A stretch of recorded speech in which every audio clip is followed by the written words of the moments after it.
Fala, turma, vamos fazer mais questões aqui do exame de ordem da OAB. Olha aí essa questão do 12º exame de ordem de direitos humanos. Um advogado é procurado por um grupo de familiares que narraram a ocorrência de tortura e tratamento degradante num presídio estadual. Após constatar a denúncia in loco, o advogado levou a situação ao conhecimento das autoridades administrativas competentes que, entretanto, não deram atenção devida ao caso. Em razão disso, o advogado admitiu recorrer à Comissão Interamericana de Direitos Humanos. A respeito do caso narrado, assinale a afirmativa correta. Letra A. A comissão apenas receberá a denúncia se ficar comprovado prévio esgotamento dos recursos internos. E aí, gente, certo ou errado e por quê? Olha, questão interessantíssima que a gente vai utilizar como referência a Convenção Americana de Direitos Humanos, também chamada de Pacto de São José da Costa Rica. Isso está falso, bem como o regulamento da Comissão Interamericana. O artigo 25 ele vai dizer que permite a adoção de medidas cautelares em situações de gravidade ou urgência sem precisar de esgotar os recursos internos. Observem o comando da questão, tá? Então, a gente está diante de um caso de tortura, tá? Essa tortura precisa de uma atuação imediata, porque as autoridades não estão dando atenção devida, então ele quer recorrer à Comissão Interamericana. Você precisa esgotar os recursos internos? Não, porque aqui você está diante de uma medida cautelar. Você vai buscar uma medida de urgência, tá? Você vai buscar aí algo que, se você não fizer de imediato, você depois não vai ter como socorrer o interesse daquelas pessoas que estão sendo torturadas, que elas podem vir até a falecer, tá? Então, falso, você não precisa esgotar os recursos internos nessa situação. Letra B. A competência para análise desse caso não é da Comissão Interamericana de Direitos Humanos, sim da Corte Interamericana. Falso. A comissão é a primeira instância e a Corte é a segunda instância. Não esqueçam, o indivíduo não pode levar um caso diretamente para a Corte Interamericana de Direitos Humanos. Só quem pode levar um caso para a Corte Interamericana é ou a Comissão Interamericana ou então um Estado demandando outro Estado. Ambos os estados devem ter aceito a submissão à jurisdição da Corte Interamericana. Beleza? Então, letra B, falso. Letra C. A comissão é competente para receber a denúncia, mas apenas por meio de petições individualizadas, a fim de proferir decisões mediante o devido processo legal. Olha, ela não citou aqui a questão da cautelar. Tem que ter uma cautelar aqui, tá? Porque a gente está diante de uma situação emergencial. Letra D. Por se tratar de caso grave e urgente, a comissão pode receber a denúncia e expedir medida cautelar para obrigar o Estado a fazer cessar a violação ocorrente no presídio. Perfeito. Letra D é a letra que a gente marca, tá? Se a gente não estivesse falando desse caso urgente, desse caso grave e urgente, aí sim você ia para uma petição normal, tá? Você não ia para uma cautelar. Nessa petição normal, um requisito básico para que a comissão aceite, admita, analise o caso, é exatamente você esgotar os recursos internos, tá? Esse é um pré-requisito básico para que a comissão aceite. Quais são os outros requisitos, Alexandre? Tem que também respeitar o prazo de 6 meses. Então, você tem um prazo de 6 meses depois que tomou conhecimento da decisão definitiva, que violou o seu direito humano, você tem um prazo de 6 meses para encaminhar o caso para a Comissão Interamericana. Além disso, tem que se identificar, tá? Identificar-se como peticionário, nacionalidade, nome, local onde mora, telefone, endereço, de e-mail, para que você possa ser identificado, tá? Então, não cabe denúncia anônima, denúncia apócrifa. E, por fim, não pode haver uma litispendência internacional, beleza? Esses são os 4 critérios, requisitos, para que a Comissão Interamericana admita, analise uma petição, beleza? Mas aqui a gente está diante de um caso urgente, então a gente vai para uma cautelar, tá? Então, letra D é a letra que a gente marca, artigo 25 do regulamento, tá? Muito bem. Próxima questão, 12º exame de ordem da OAB. O processo histórico de afirmação dos direitos humanos foi inscrito em importantes documentos, tais como a Declaração Universal dos Direitos do Homem e do Cidadão de 1789, né, que surge com a Revolução Francesa, ou mesmo a Constituição Mexicana de 1917, tá, que surge aí com a Revolução Mexicana, que trata aí, e que traz aí os direitos sociais muito fortes nessa Constituição mexicana.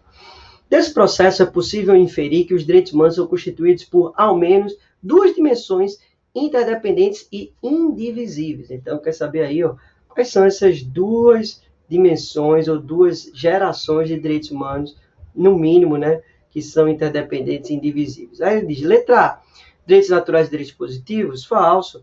Letra B, direitos civis e direitos políticos, falso. Aqui só está a primeira geração. Direitos civis e polícia é a primeira geração.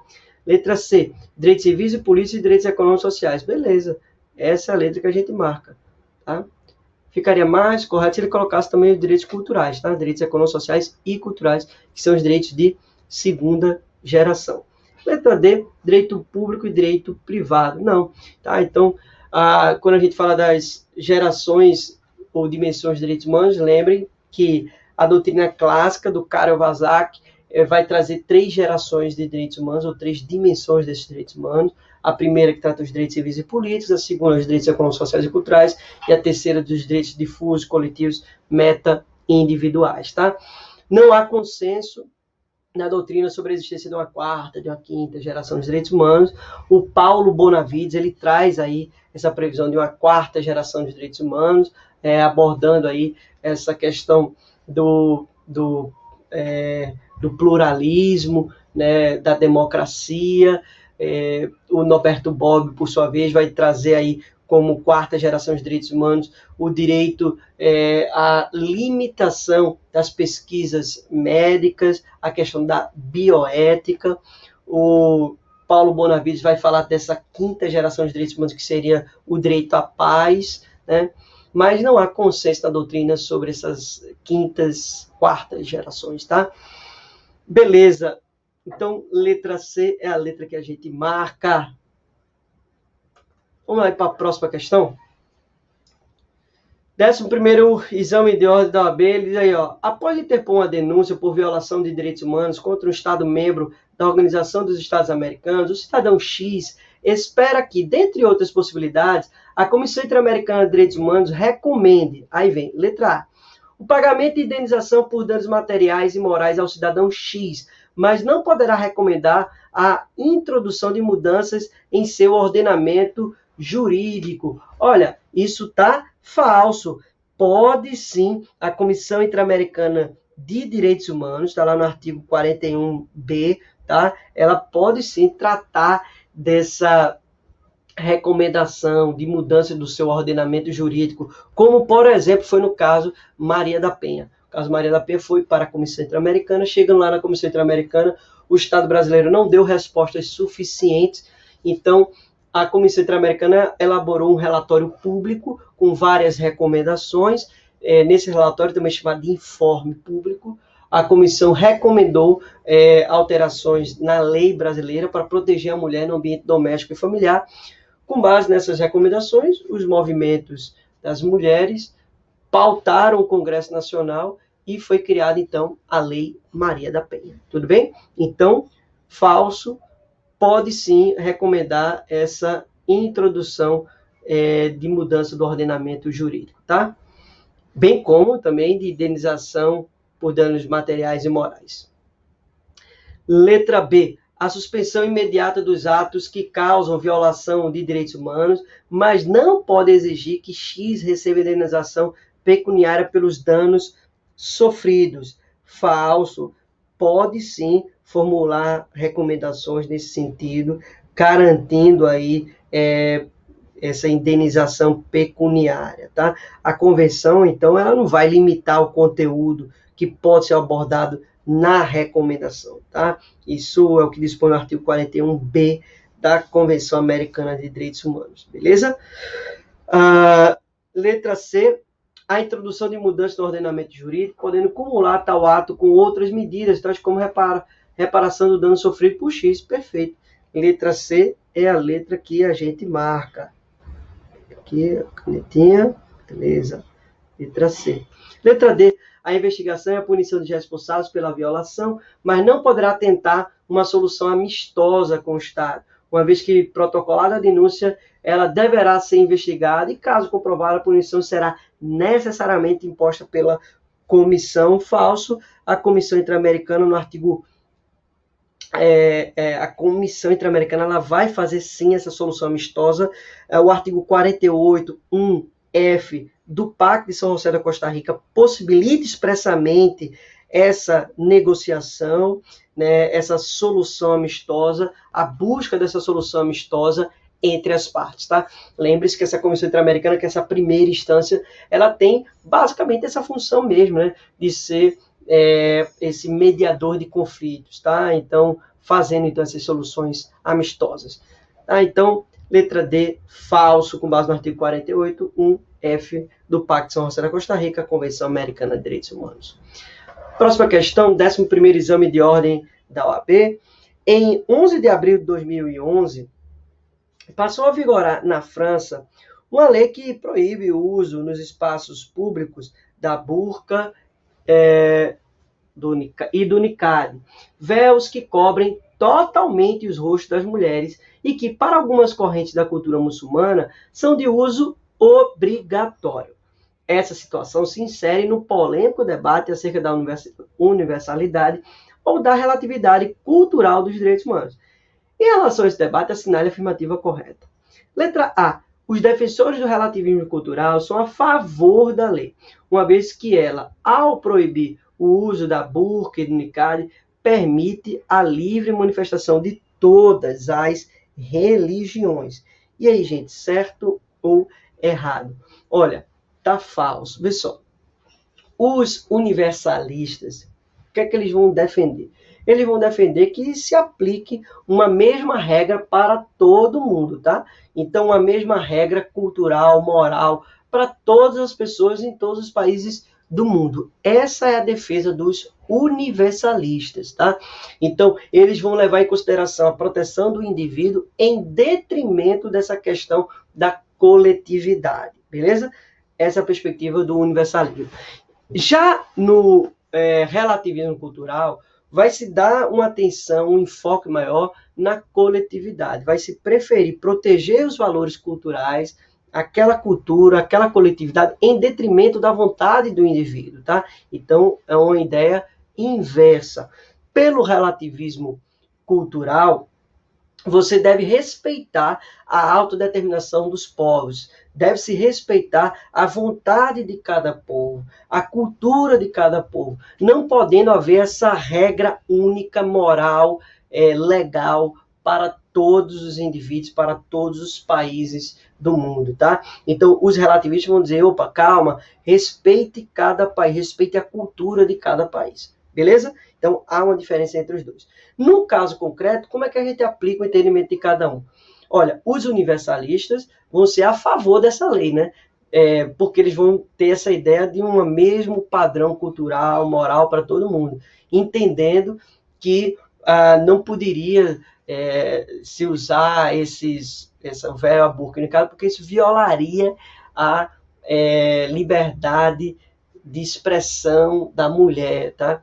Isso é um fato real que aconteceu lá na França com o primeiro-ministro Nicolas Sarkozy, né, quando ele proibiu que as mulheres muçulmanas utilizassem o véu, a burca e o niqab nos espaços públicos, nas escolas públicas, nas bibliotecas públicas. Isso gerou muita polêmica sobre esse tema. Aí o que aconteceu? As muçulmanas, com base na ideia relativista, começou a sustentar a tese de que, olha, quem decide sobre o meu véu, minha cultura, minha religião, sou eu e não você, Estado.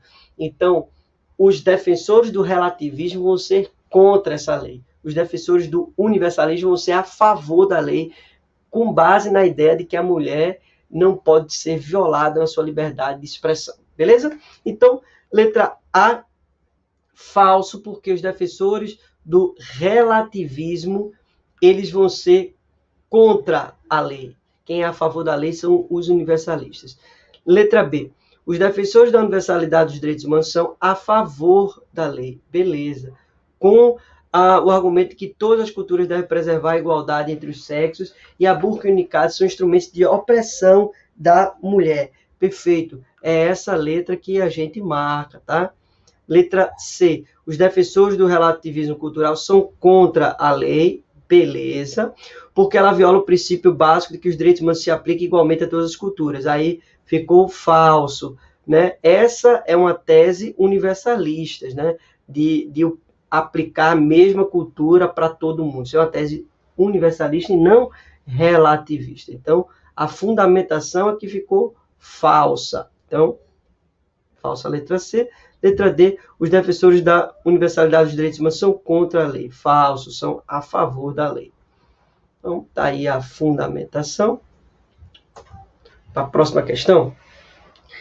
11º exame de ordem da OAB, diz aí, ó.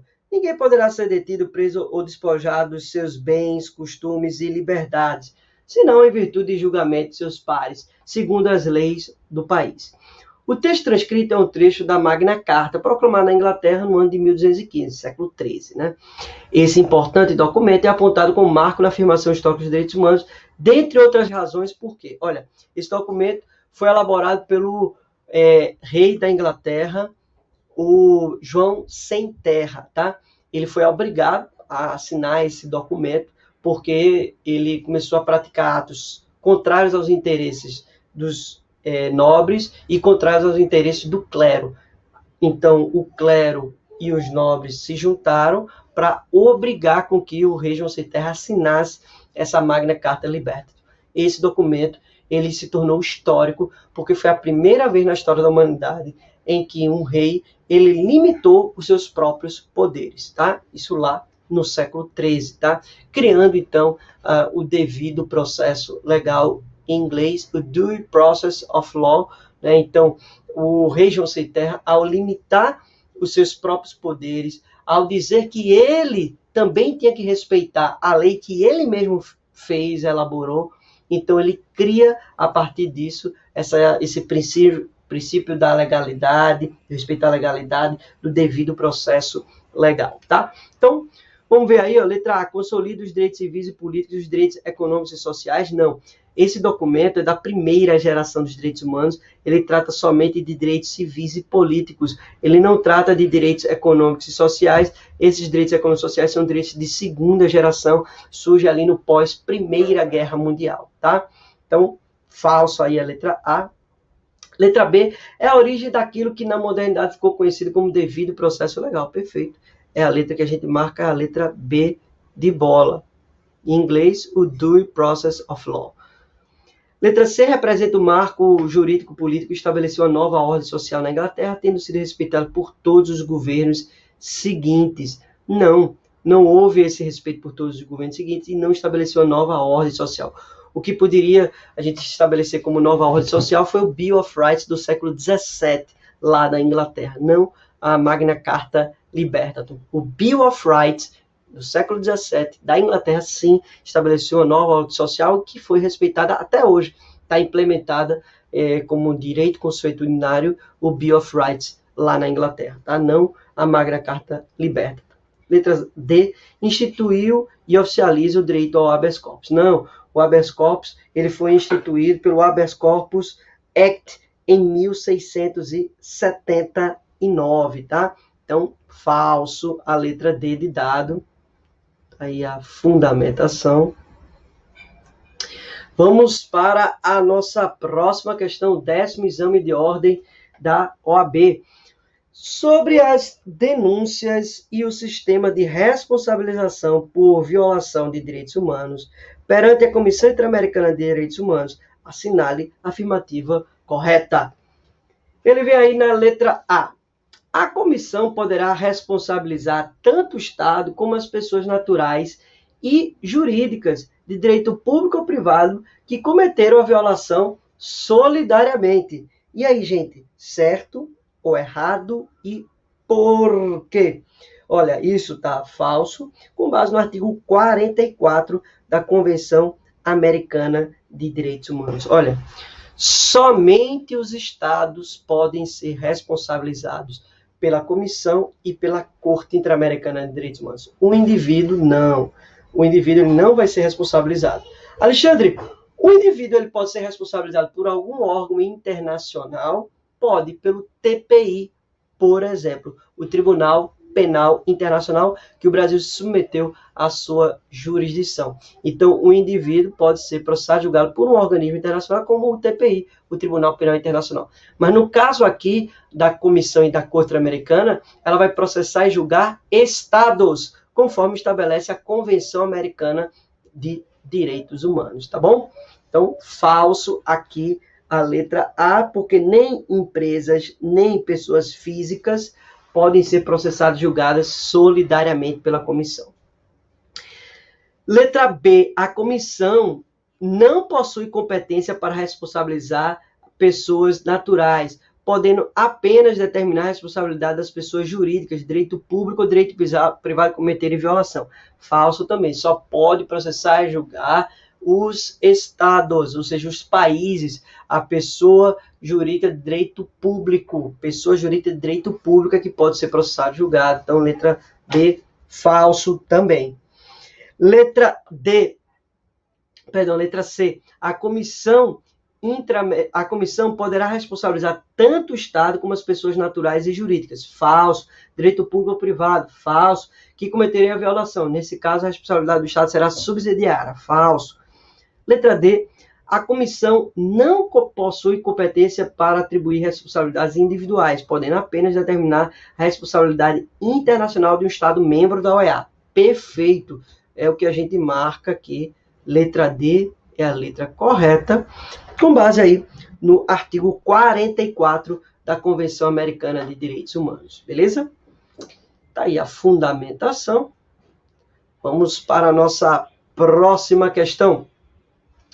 A Assembleia Constituinte de 1988 reservou texto expresso para elevar os direitos humanos ao patamar de princípio fundamental, não só no território nacional, como também nas relações internacionais. Além de valorizar a independência do país no cenário internacional, consagrou a proteção dos interesses do ser humano, considerando o texto constitucional do Estado parte e a Convenção Americana de Direitos Humanos. As afirmativas a seguir estão corretas, à exceção de uma. Assinale-a. Olhe, preste atenção, ele quer saber qual é a alternativa falsa. Então, não esqueçam de destacar, para você não se confundir na hora da agonia, na hora da pressa, na hora ali de fazer a sua prova, tá bom? Então, vamos lá. Letra A. Proibição de propaganda a favor da guerra e repúdio ao terrorismo e ao racismo. A gente marca essa letra? Não, isso está correto.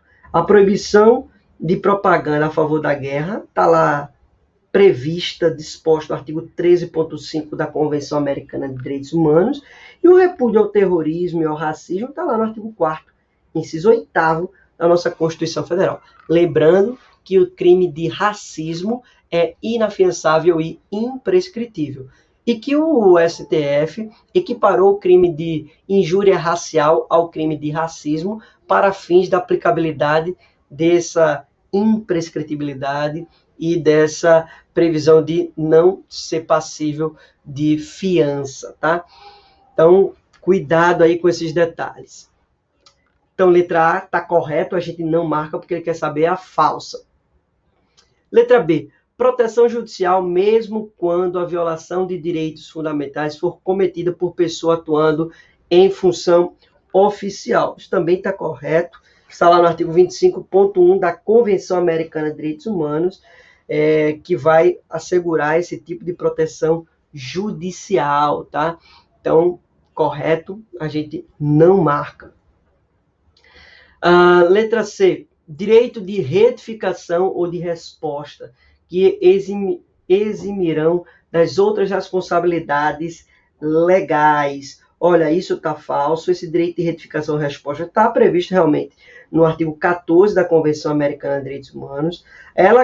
Agora, essa questão está errada, porque a Convenção ela vai prever exatamente o contrário. No item 14.2, a Convenção diz que, em nenhum caso, a retificação ou a resposta eximirão das outras responsabilidades legais em que se houver incorrido o Estado. Em nenhum caso a retificação ou resposta vai eximir das outras responsabilidades. Então, ó, é essa a letra que a gente marca, tá? Então, vamos cortar aqui na que eximiram. Letra D, concessão de asilo político em direitos políticos ou comuns, conexo com delitos políticos. Perfeito. Está lá no artigo 22, item 7 da Convenção Americana de Direitos Humanos, e a nossa Constituição Federal, no seu artigo 4º, inciso 10º, também considera o asilo político um princípio a ser aplicado nas relações internacionais do Brasil, tá? Importante você, na sua prova, não confundir asilo político com refúgio, tá? Então, o asilo ele vai ser concedido pelo presidente da República, já o refúgio ele é concedido pelo CONARE na primeira instância, que é o Comitê Nacional para os Refugiados. Segunda instância é o Ministério da Justiça, tá? Então, cuidado, porque o asilo é concedido individualmente, já o refúgio é concedido para uma coletividade, tá bom? Então, tá aí a fundamentação. Vamos para a próxima questão. Sobre o sistema global de proteção dos direitos humanos, assinale a afirmativa correta. O direito humanitário, a Organização Internacional do Trabalho e a Liga das Nações são considerados os principais precedentes do processo de internacionalização dos direitos humanos, uma vez que rompem com o conceito de soberania, já que admitem intervenções nos países em prol da proteção dos direitos humanos. E aí, gente, certo, errado e por quê? Olha, tá perfeito, já é a letra que a gente marca. Mas cuidado com esse tipo de questão. Veja, o direito humanitário, que trata da proteção do indivíduo no ambiente de guerra, seja guerra civil, guerra declarada com outro país. A OIT, a Organização Internacional do Trabalho, que surge com o Tratado de Versalhes, esse mesmo Tratado de Versalhes que também cria a Liga das Nações, né, essa organização internacional criada no pós-Primeira Guerra Mundial. São esses três elementos principais precedentes desse processo de internacionalização dos direitos humanos. Porque rompe com esse conceito de soberania, admitindo intervenções nos países em prol da proteção dos direitos humanos. Mas veja que são principais precedentes. Cuidado, porque se a prova afirmasse que esses três elementos, o direito humanitário, a OIT e a Liga das Nações, consolidou, cuidado com essa palavrinha, tá? Consolidou a proteção do indivíduo no plano internacional, isso aí seria falso. Não é que consolidou, ele iniciou esse processo de proteção do indivíduo no âmbito internacional, mas não consolidou, não garantiu. Tanto é que tivemos a Segunda Guerra Mundial, que tivemos milhões de pessoas sendo exterminadas em câmaras de gás, com o lançamento de bombas atômicas, enfim. Então, cuidado como a prova cobra. Presta atenção, a Liga das Nações, a OIT e o direito humanitário são os principais precedentes da proteção do indivíduo no âmbito internacional. Mas a consolidação dessa proteção internacional da pessoa humana só se efetiva, só se concretiza mesmo no pós-Segunda Guerra Mundial, com a criação da ONU, com a criação da Declaração Universal dos Direitos Humanos e as várias convenções da ONU. Então, cuidado com essa pegadinha de prova, tá? Então, essa letra A está correta. Letra B, a Declaração Universal dos Direitos Humanos, juntamente com a adoção do Pacto Internacional dos Direitos Civis e Políticos, formam a Carta Internacional dos Direitos Humanos, podendo um Estado adotar ou não seus postulados. Olha, falso. A Carta Internacional dos Direitos Humanos é formada por 3 documentos. Quais são? A Declaração Universal dos Direitos Humanos e os 2 pactos, o Pacto Internacional dos Direitos Civis e Políticos e o Pacto Internacional dos Direitos Econômicos, Sociais e Culturais. Esses 2 pactos são da ONU, lá de 1966, tá? Então, são esses 3 documentos que formam essa Carta Internacional dos Direitos Humanos, tá? Então, falso aqui quando ele coloca quando ele não coloca aqui o Pacto Internacional dos Direitos Econômicos, Sociais e Culturais. Faltou ele falar aí do Pacto Internacional dos Direitos Econômicos, Sociais e Culturais. São esses 3 documentos que formam essa carta. Alexandre, o que é essa carta? Nada mais é do que o núcleo normativo do Sistema Global de Proteção aos Direitos Humanos, ou seja, as principais normas do Sistema Global de Proteção aos Direitos Humanos. Cuidado, principais normas não significa dizer que só existam essas. São as principais, as mais importantes, tá? Que protegem todos os indivíduos sem nenhuma proteção específica a um grupo de indivíduos. Protegem todos os indivíduos de forma genérica, tá? Então, letra B, falso. Letra C, o sistema global restringe-se à Carta Internacional dos Direitos Humanos. Falso, acabamos de comentar. O sistema global não se restringe à Carta Internacional. A Carta Internacional é o núcleo normativo, são as principais normas, mas há outras convenções, como a Convenção para a Eliminação de Todas as Formas de Discriminação contra a Mulher, a Convenção para a Eliminação de Todas as Formas de Discriminação Racial, a Convenção contra a Tortura, a Convenção dos Povos Indígenas, enfim, estou dando só alguns exemplos para vocês verem que não existe somente esses 3 documentos que compõem a Carta Internacional dos Direitos Humanos, tá? Então, cuidado. Então, falso aí a letra C, porque não se restringe a esses 3 documentos, tá? O sistema global. Cadê a canetinha? Então, beleza. A letra D. Peraí, que tô riscando, que eu tô procurando a canetinha, gente. Não tô achando. Cadê você, canetinha? Enfim, tá riscando aqui aleatoriamente. Tá, vai lá. Aí, continuando na letra C. Outros tratados multilaterais sobre direitos humanos que se referem a violações específicas de direitos, tais como a Convenção Internacional contra a Tortura, são facultativos, é verdade, são facultativos. E, consequentemente, não são considerados como parte do sistema global. Falso. Não é porque é facultativo que não é do sistema global. Tá? Então, a Convenção contra a Tortura é facultativa? O país assina se quiser, mas sim, ela faz parte do sistema global. Então, outro erro aí da letra C. Letra D. O sistema global é composto por mecanismos não convencionais de proteção dos direitos humanos. É verdade. Tanto mecanismos convencionais como mecanismos não convencionais. Beleza. Tais mecanismos são aqueles criados por convenções específicas de direitos humanos, de adoção facultativa para os Estados. Aí, falso. Tá? Os mecanismos são criados pelas convenções, seus mecanismos convencionais. Tá? Então, seus mecanismos convencionais. Então, falso aqui, a letra endoidou aqui, o sistema está riscando aleatoriamente, tá? Então, falso aqui. Então, eu quero que vocês coloquem na cabeça o seguinte: os mecanismos convencionais são os mecanismos que foram criados por meio das convenções da ONU. Mecanismo convencional foram criados pelas convenções da ONU. Quais são esses mecanismos convencionais, Alexandre? Os comitês de tratado da ONU, tá? Esses comitês de tratado da ONU foram criados pelas convenções da ONU. Exemplo disso, o Comitê contra a Tortura. Foi criado pela Convenção contra a Tortura da ONU. Beleza? Então, esse é o mecanismo convencional. O mecanismo não convencional, eles não foram criados pelas convenções. E é por isso que está errada aqui a questão. Tá? Porque ele misturou aqui esses conceitos.